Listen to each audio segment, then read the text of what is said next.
กรรมลิ้นต่ำมุมสักผูอีผาพอกลานลิ้นพวกพ่อแมนศิลปะสร้างสรรค์เขาจะปั้นเป็นรูปต่างๆไม่บอกและเครื่องลิ้นสร้างพาดสักผูแบ่งเด็กออกเป็นช่วงกลุ่มหนึ่งลิ้นเครื่องลิ้นสร้างพาดกลุ่มสองลิ้นดินปานสักผูจะหาพวกลั่นปานผู้ระยะปานหุกตัวสัตว์หรือว่าเป็นหุ่นโขนเป็นรถพวกลั่นปานอะไรย่อแล้วถ้าผู้ได้ปานงามปานแล้วเอามาให้สักผูมาเทียบเบิ่งว่าผู้ได้ปานงามผู้ได้ปานคือฮู้บ่พวกลั่นยังเรียนบ่ยังเรียนบ่กูมีเด็กพอได้ยังเรียนดินปานกูมีเด็กพอยังเรียนดินปานแล้วสักผูจะใหญ่เท่า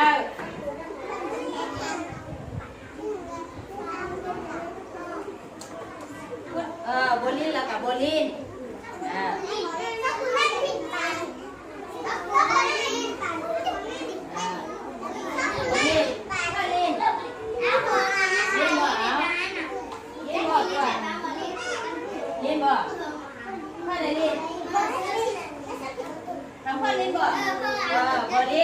โบลินเราตรงในลิ้นเครื่องลิ้นสัมผัสคุณนี่เด็กพอลินผู้หญิงกับปันฮุบแบบนี้ปันมากมายก็ได้เด้อนั่นแหละเอา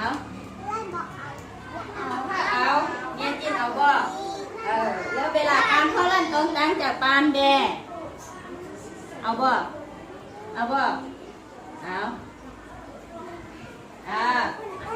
น้ำก้นเก่าเอามาในลิ้นเครื่องลิ้นสร้างผาดโดยพอล้านเห็ดแรงมากพอกินได้เด้อนั่งดีๆนั่งจุ่มกันดีๆนั่งลิ้นนั่งกันนั่งจุ่มกัน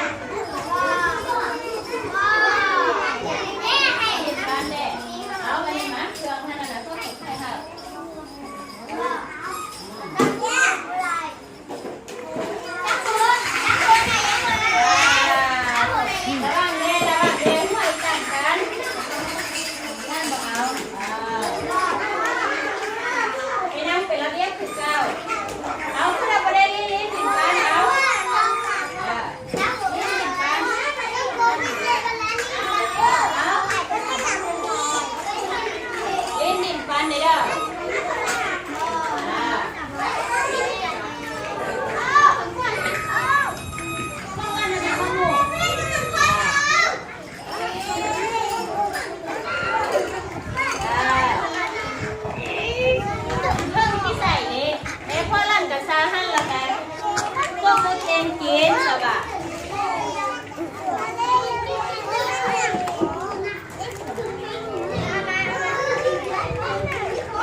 มน้องแม่นบ่แล้วเอื้อยเดอยู่ซาเอื้อยผู้นี้น้องเดน้องเดน้องแม่อุ้มอยู่โอ้แม่เอ้ยแม่เห็นยังกินมื้อนี้น่ะแม่เห็นยังกำลังก่อสร้างต่างเหือนแม่น่ะแม่นเลิศบ่แม่นแม่นบ่เอาล้านน้อยนี่เด็กกำลังปั้นย่างนี่นะปั้นตัวย่างปั้นตัวไดโนเสาร์ไปมาล้านมาเก่งบ่เก่งเป็นบ่โอ้เท่านี้งามแท้เท่านี้ปั้นตัวย่างนี่นะปั้นย่างปั้นขี้เข็บปั้นย่างปั้นตัวย่างนี่ตัวงูโอ้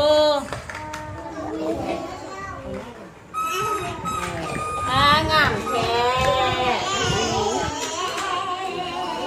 แต่นี่เราดูได้เลยยาว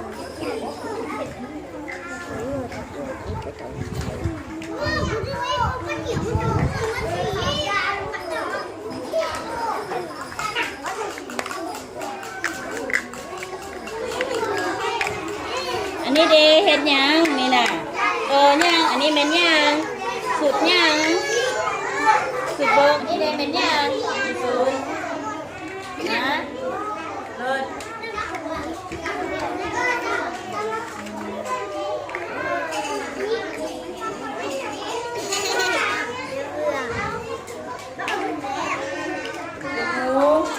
จูงูข้องเท้าตัวงามบัวลงเห็ดห้างแดงเห็ดทานหนึ่งหมูนอนแดงหมูนอนอย่างนั้นเป็นหมูนอนเห็ดอะไรลงเห็ดดู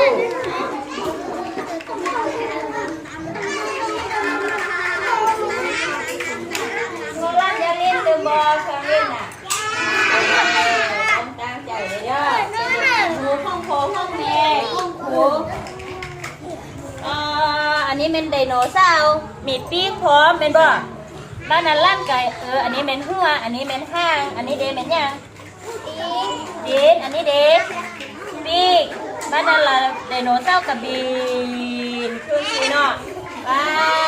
เห็นบ่เท่าบุญเพชรกินข้าวไล่เท่าบุญเพชรช้างปานเป็นบ่